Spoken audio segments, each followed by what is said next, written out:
देखिए हम आज ए बी पढ़ा दिए हैं। अब सी नंबर जो है उस सी नंबर में हम पढ़ाने जा रहे हैं conductor and condenser. Conductor and condenser जो हम पढ़ाने जा रहे हैं वो सी नंबर में, कंडक्टर एंड कंडेंसर वो सी नंबर में। कंडक्टर एंड कंडेंसर बहुत important chapter and interesting chapter भी है दोनों। इसका हिंदी होता है कंडक्टर का मतलब चालक और संधारित्र। कंडेंसर जो आप लोग पंखा में वगैरह सब में देखे होंगे लगाया हुआ, उसी को कंडेंसर या कैपेसिटर कहते हैं। वही संधारित्र हिंदी में होता है। इसी चीज़ को हम आज पढ़ेंगे। सबसे पहली बात, हम सबसे पहले कंडक्टर एंड कंडेंसर में सबसे पहले हम कंडक्टर को समझेंगे कि कंडक्टर किसे कहते हैं, चालक किसे कहते हैं। चालक तो आप लोग समझ गए होंगे, चालक किसे कहते हैं। जिससे चालक किसे कहते हैं आप लोग समझ गए होंगे, जिससे होकर करंट क्या हो, पास हो जाए, उसे ही चालक कहते हैं। ये बात आप जानते हैं। देखिए चालक किसे कहते हैं, कंडक्टर किसे कहते हैं। The substance in which the charge can be move through upper and lower surface then it is called conductor. तब उसे क्या कहते हैं, चालक कहते हैं। यानी कि वह पदार्थ जिससे आवेश ऊपरी और भीतरी यानी अंदर, भीतरी और अंदर यानी ऊपर से भी और अंदर दोनों सतह द्वारा गमन कर सकता है, तब उसे चालक कहते हैं। चालक होने के लिए चालक किसे कहते हैं, जिसमें करंट पास हो जाए, चार्ज पास हो जाए। तो इसका डिफिनेशन क्या है, the substance in which the charge can be move through upper and lower, यानी अंदर से भी जाएगा और ऊपर दोनों। कोई भी पदार्थ है यदि चार्ज उसमें देंगे तो ऊपर से भी जाएगा और उसके भीतर से भी जाएगा, यानी अंदर से भी जाएगा। तो ऐसे ही हम क्या कहेंगे, चालक कहेंगे। इसको समझिए। तो मैंने एक पदार्थ लिया, इस पदार्थ में जब हमने चार्ज डाला Q, क्या चार्ज है, चार्ज हमने Q दिया, तो इसके ऊपर के सरफेस से भी जा रहा है देखिए, और इसके भीतर, ये अंदर है ना, अंदर से भी इसमें चार्ज जाएगा। और जितना चार्ज दे रहे हैं देखिए बाहर भी निकल गया। नहीं, जितना चार्ज हम दे रहे हैं वह ऊपर और अंदर दोनों से होते हुए यदि निकल जाएगा उतना ही चार्ज बाहर, तो हम समझ जाएंगे कि पदार्थ क्या है, चालक है। और ऐसे पदार्थ में करंट देने से एक सिरे में करंट दीजिएगा, दूसरा सिरा छुएगा तो आपको झटका मार देगा, नहीं एहसास हो जाएगा कि उसमें करंट पास हो रहा है। यानी चार्ज हम दिए, चार्ज कंजर्वेशन है, चार्ज कंजर्व है। जितना चार्ज देंगे उतना चार्ज ही बाहर निकल जाएगा। यदि चार्ज कंजर्व नहीं होता, तो यदि आज कहीं पर चार्ज, यदि मान लो जहाँ पे एनटीपीसी का कारखाना है वहाँ से चार्ज निकलता, कहीं और आता था चार्ज खत्म हो जाता। ये चार्ज क्या है, कंजर्व है।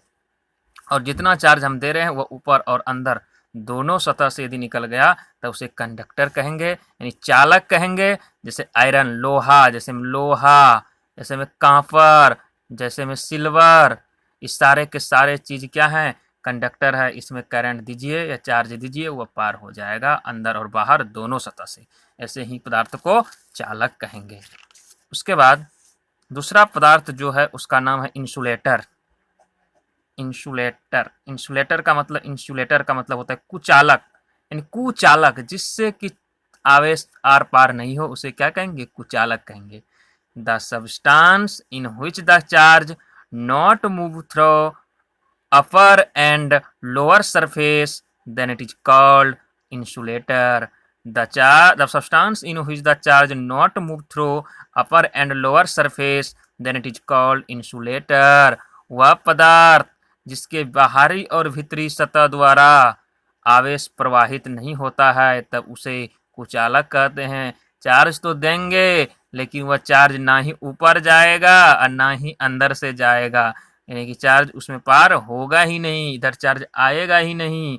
तो ऐसे चार्ज जो हैं बाहर में ही, कोई जरूरी नहीं है, ना तो अंदर जाएगा ना ही बाहर से होकर जाएगा, दोनों में किसी पर तरह से नहीं जाएगा। तो ऐसे पदार्थ को हम कुचालक कहेंगे। इसमें सूखा हुआ लकड़ी, प्लास्टिक, रबड़, इसमें करंट दीजिएगा तो करंट आर पार नहीं होगा, चार्ज आर पार नहीं होगा। तो ऐसे पदार्थ को कुचालक कहते हैं, इंसुलेटर कहते हैं। अब एक पदार्थ और है, और एक है डाइलेक्ट्रिक, विद्युत रोधी। इसमें एक कंडीशन है, इसके ऊपर से तो जाएगा करंट लेकिन अंदर से नहीं जाएगा। The substance in which the charge move through surface but not cross internally, then it is called dielectric. वैसे पदार्थ जिसके सतह से होकर वैसे पदार्थ जिसके सतह से होकर आवेश गमन कर सकता है, वह पदार्थ जिसके सतह से होकर आवेश गमन कर सकता है लेकिन उसके आंतरिक अवस्था से होकर पार नहीं कर पाता है, तब उसे विद्युत रोधी कहते हैं। यानी कि देखिए, हमने एक पदार्थ, ऐसा पदार्थ लिया जिसमें चार्ज हम क्यू दिए, और ये चार्ज ऊपर के सरफेस से तो पार हो गया लेकिन अंदर से पार नहीं होगा, ऐसे सब पदार्थ को हम विद्युत रोधी कहते हैं। मतलब मैंने चार्ज उठाया और ऐसे पदार्थ में हमने चार्ज को दिया, जैसे दिया तो ऊपर वाले सरफेस तो उसके सतह से तो पार हो गया लेकिन अंदर से पार नहीं होगा। जैसे कागज में देखे हैं, बहुत सारे ऐसे कागज होते हैं इसमें कि ऊपर पे चार्ज, शीशा सब में क्या होता है, बहुत सारे ऐसे शीशा होते हैं जिसके ऊपर से चार्ज प्राप्त हो जाता है लेकिन इंटरनल चार्ज नहीं प्राप्त होता है। ऐसे ही पदार्थ को डाइलेक्ट्रिक कहेंगे, विद्युत रोधी कहेंगे, जिसके ऊपरी सतह पे तो हो जाएगा लेकिन आंतरिक सतह से चार्ज प्राप्त नहीं होंगे, पार नहीं होंगे। ऐसे ऐसे चार्ज को इसी पदार्थ को डाइलेक्ट्रिक कहते हैं, विद्युत रोधी कहते हैं। दिक्कत है, इन सारे चीज़ों को हो गए हैं। अब एक दूसरा होता, अब चीज पॉइंट इसी में है, सी नंबर का दूसरा पॉइंट में अब है कैपेसिटी ऑफ कंडक्टर। ये बड़ा अच्छा क्वेश्चन है, ये भी एक पॉइंट है जो कैपेसिटी ऑफ कंडक्टर, चालक की धारिता निकालना होता है। चालक की धारिता किसे कहते हैं, कोई पूछ देगा एग्जाम में, 2 नंबर में आता है भाई कि कैपेसिटी ऑफ कंडक्टर क्या है, चालक की धारिता क्या है, तो आप लिखिएगा the charge per unit potential is called capacity of conductor. The charge per unit potential is called capacity of conductor. Hindi वाले, प्रति एकांक विभव पर मौजूद आवेश को चालक की धारिता कहते हैं। यानी पोटेंशियल यदि 1 वोल्ट होते हैं और उस पर जितना चार्ज होगा वही चार्ज क्या कहलाएगा, कैपेसिटी कहलाएगा। प्रति एकांक विभव पर मौजूद आवेश को चालक की धारिता कहते हैं। मतलब कैपेसिटी यानी जो हमारा धारिता होगा वो क्या होगा, कैपेसिटी। देखना, चार्ज बटे पोटेंशियल, यानी क्या कहा, पर यूनिट पोटेंशियल, प्रति एकांक पोटेंशियल पर चार्ज, यानी पोटेंशियल कहाँ नीचे और चार्ज कहाँ ऊपर। सवाल में देखिए, the charge per unit potential, potential का मतलब विभव कहाँ नीचे होगा और चार्ज कहाँ होगा ऊपर होगा। यानी कैपेसिटी बराबर चार्ज बटे पोटेंशियल, यानी हिंदी वाले आवेश बटे विभव। धारिता बराबर आवेश बटे विभव। कैपेसिटी को C से डिनोट करते हैं, चार्ज को Q से और पोटेंशियल को V से डिनोट। लेकिन सवाल जो हम डिफिनेशन है उसमें कहा है कि यदि पोटेंशियल का मान पर यूनिट, यूनिट का मतलब होता है 1, यानी यूनिट क्या चाहिए, यूनिट, यानी V का मान यदि 1 वोल्ट लें, देखिए इसी में देखिए C बराबर Q बटे V, V के जगह पर कितना वोल्ट, 1 वोल्ट। जैसे ही V के जगह पर 1 वोल्ट लेंगे, यहाँ से देखिए V का मान 1 वोल्ट, तो C 1 में भाग देंगे तो Q, यानी यही C किसके बराबर हो गया, Q। यानी जितना चार्ज होगा उतना ही कैपेसिटी उसका ज़्यादा होगा। आप यहाँ समझ गए, यदि किसी पदार्थ में कैपेसिटी इंक्रीज करेगा, यदि चार्ज का मान इंक्रीज करेगा, यानी आवेश का मान यदि बढ़ाते जाएंगे तो कैपेसिटी भी क्या होगा, बढ़ते जाएगा, इंक्रीज करते जाएगा। यानी यहाँ लिख सकते हैं Q is increases then C भी क्या करेगा, इंक्रीज। यदि चार्ज में वृद्धि करेंगे तो कैपेसिटी में भी क्या होगा, वृद्धि होगा। क्यों भाई, C बराबर Q है, जितना ज़्यादा चार्ज उतना ज़्यादा इसका क्या होगा, कैपेसिटी, क्षमता होगा किसी भी पदार्थ का। अब इसी को उठाइए, देखिए तो जो हमने प्रूव किया है C बराबर Q बटे भी, इसी को उठाए C बराबर Q बटे भी, तो देखिए नीचे कुछ नहीं तो 1 क्रॉस करेंगे Q इंटू Q, यानी Q बराबर C इंटू भी, एक फॉर्मूला हो गया Q इंटू 1Q C। यानी Q यदि चार्ज निकालना हो तो कैपेसिटी गुना क्या करेंगे, पोटेंशियल। चार्ज बराबर कैपेसिटी इंटू पोटेंशियल। यानी आवेश बराबर, हिंदी वाले आवेश बराबर धारिता गुना विभव, आवेश बराबर धारिता गुना विभव होगा। एक नया फॉर्मूला निकाल दिए चार्ज निकालने का, आवेश निकालने का एक नया फॉर्मूला जो होता है धारिता गुना विभव। धारिता गुना विभव यानी कि कैपेसिटी गुना पोटेंशियल।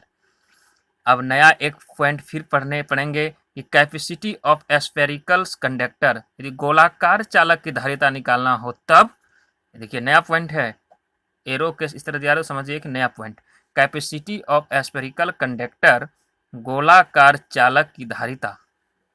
इसके लिए देखिए मैंने एक गोलाकार चालक बनाया, स्फेरिकल बना दिया, गोल के जैसा बना दिया, इसकी रेडियस आर है, वो को सेंटर मान लिए, और इस पर चार्ज कितना है प्लस क्यू। मैंने चार्ज इस पर क्या लिया, क्यू लिया, प्लस क्यू चार्ज। देखिए इसके सतह पर प्लस क्यू चार्ज है।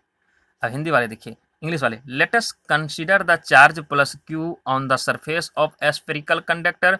किसी भी गोलाकार चालक के ऊपर पर चार्ज प्लस क्यू है, इसकी त्रिज्या क्या है, आर है, whose radius is R. Hindi वाले, माना कि गोलाकार चालक के सतह पर आवेश प्लस क्यू है ना, देखिए तो इसके सतह पर चार्ज क्या है, प्लस क्यू है, और जिसका त्रिज्या देखिए आर है, जिसकी त्रिज्या आर है। तब देखिए इससे हम निकालने जा रहे हैं, उसी में जो जो अभी था उसी को देखिए, यही था, इसकी रेडियस आर। तो हम जानते हैं कि पोटेंशियल बराबर क्या होता है, हमने प्रूव कर दिया है उसी का, v बराबर 1/4 पाई एप्सिलॉन नॉट इंटू क्यू बटे आर होता है, ये पोटेंशियल होता है। इसे हमने क्या माना, स्टार माना। फिर कैपेसिटी बराबर अभी तुरंत प्रूव किए हैं डिफिनेशन में, सी बराबर क्यू बटे भी। देखिए अभी तुरंत पीछे में कि सी बराबर क्यू बटे भी होता है, क्यू का क्यू रह गया। अब भी का मान देखिए स्टार से 1/4 पाई एप्सिलॉन नॉट इंटू क्यू बटे आर, भी का मान स्टार से 1/4 पाई एप्सिलॉन नॉट इंटू क्यू बटे आर। देखिए क्यू का क्यू रह गया, भी का मान इतना रख दिए, क्यू से क्यू कैंसिल, इस सारे के सारे टर्म ऊपर चले जाएंगे, यानी 4 pi epsilon naught into R ऊपर चला गया, तो सी बराबर हो गया 4 pi epsilon naught into are.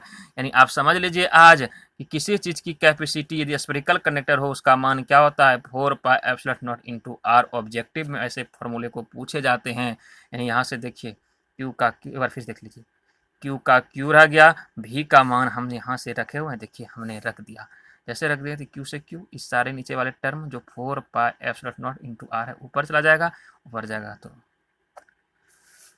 एक बहुत इंपॉर्टेंट क्वेश्चन है जो कि पूछा जाता है, energy of conductor. Energy of conductor जो है ये 2010 में पूछा है, 2012 में पूछा, 2013 में पूछा है। ये बहुत बहुत इंपॉर्टेंट है, जिससे कि हमने देखा। अब देखिए चालक का ऊर्जा इसका हिंदी होता है। तो देखिए the work done by charge on the conductor then it is called energy of conductor. यानी कि आवेश के द्वारा जो किसी चालक पर जो काम किया जाएगा वही क्या कहलाएगा, एनर्जी। हम आपको एक दिन समझा दिए हैं, किसी चीज़ का यदि एनर्जी निकालना हो तो उसका हम क्या निकालेंगे, वर्क निकालेंगे, कार्य निकालेंगे। The capacity of doing work, कार्य करने की क्षमता को ही क्या कहते हैं, वर्क कहते हैं। जितना आप कार्य कीजिएगा वही आपका एनर्जी इन्वेस्ट होगा। तो एनर्जी कार्य के बराबर है। यानी किसी चीज़ की यदि आपको ऊर्जा चाहिए, एनर्जी चाहिए, तो वर्क निकालेंगे। तो है देखिए, किसी चालक पर आवेश द्वारा किया गया कार्य, किसी चालक पर आवेश द्वारा किया गया कार्य चालक का ऊर्जा कहलाता है। यानी कार्य निकालेंगे। मान लीजिए कि हमने एक गोलाकार सरफेस लिया जिस पर चार्ज प्लस क्यू, और इसी चार्ज के क्यू के चलते इसके सरफेस पर देखिए charge plus Q, Q plus Q plus हो गया, और यही जो रेडियस है इसका आर हमने माना। अब देखिए ये जो काम क्या होगा उसी को निकालते हैं। तो अभी आप तुरंत देखें, जानते हैं कि वर्क बराबर चार्ज इंटू क्या होता है, पोटेंशियल। आप जानते हैं चार्ज को क्यू, पोटेंशियल तो भी, लेकिन पोटेंशियल चेंज हो रहा है तो वर्क भी क्या होगा, चेंज हो जाएगा। यदि पोटेंशियल को मैंने चेंज किया तो इधर भी तो चेंज करेगा, तो पोटेंशियल का मान बढ़ेगा तो वर्क भी क्या होगा, बढ़ेगा। कम होगा तो इसका भी कम होगा। यानी क्यू इंटू डी भी बराबर डी डब्ल्यू। अब हम जानते हैं, अभी तुरंत पढ़े हैं कैपेसिटी, सी बराबर क्यू बटे भी, यहाँ कुछ नहीं एक, तो क्यू बराबर क्या होगा, सी इंटू भी। क्या इस क्यू के जगह पर सी इंटू भी रख दें, तो देखिए इसी को आगे लेके आए हैं। डी डब्ल्यू बराबर, देखिए डी डब्ल्यू बराबर क्यू के जगह पर सी इंटू भी, फिर डी भी है, देखिए डी भी है। हमें पता चल गया भी और डी भी का फंक्शन हो गया, इसमें इंटीग्रेशन लगा देते हैं। बाय इंटीग्रेशन देखिएगा, बाय इंटीग्रेशन डी डब्ल्यू में इंटीग्रेशन का सिंबल, देखिए सी अलग है, भी डी भी का फंक्शन है, तो इसमें इंटीग्रेशन होगा, क्योंकि एक्स डी एक्स रहता है तो इसका इंटीग्रेशन होता है, इसलिए भी यदि डी भी हैं तो इनका इंटीग्रेशन निकालेंगे, क्योंकि भी का फंक्शन है। तो भी डी भी में इंटीग्रेशन, देखिए जब पोटेंशियल जीरो तो वर्क भी क्या होगा, जीरो। जब पोटेंशियल भी तो कुछ ना कुछ कार्य क्या होगा, जो क्या क्या होगा, डब्लू क्या होगा। जब ई जीरो तो वर्क भी कुछ चार्ज ही नहीं रहेगा तो क्या होगा, जीरो होगा वर्क। जब चार्ज काम करेगा कुछ पोटेंशियल भी तक, तब तो वर्क बनेगा डब्लू, यानी जीरो से भी तो जीरो से कहाँ डब्लू, यानी डी डब्लू। अब इंटीग्रेशन करते हैं।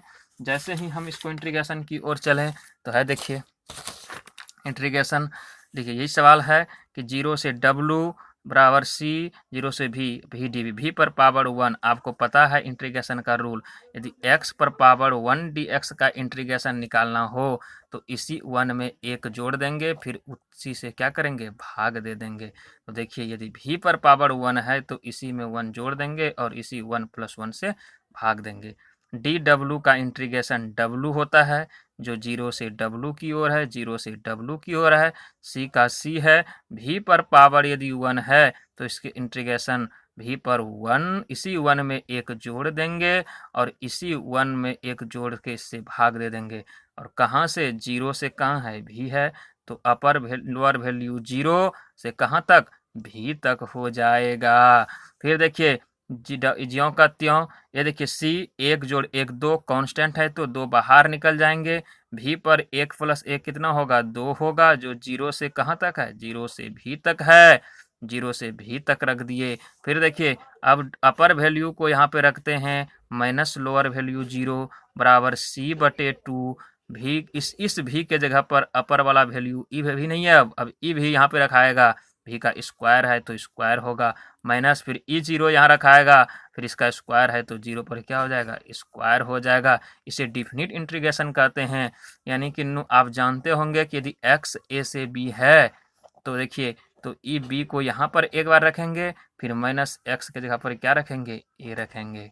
ऐसे करके बनाना पड़ता है। फिर उसके बाद आगे चलते हैं, W minus W W c/2, यानी c/2 भी के स्क्वायर में यदि माइनस करेंगे जीरो का स्क्वायर तो भी का स्क्वायर रहेगा। c/2 को हम हाफ सी लिख सकते हैं, तो भी का square, this is the work, यही वर्क है। और जो वर्क निकल गया वही क्या कहलाता है, एनर्जी कहलाता है। यानी यही आपका क्या हो गया, एनर्जी हो गया हाफ सी भी का स्क्वायर।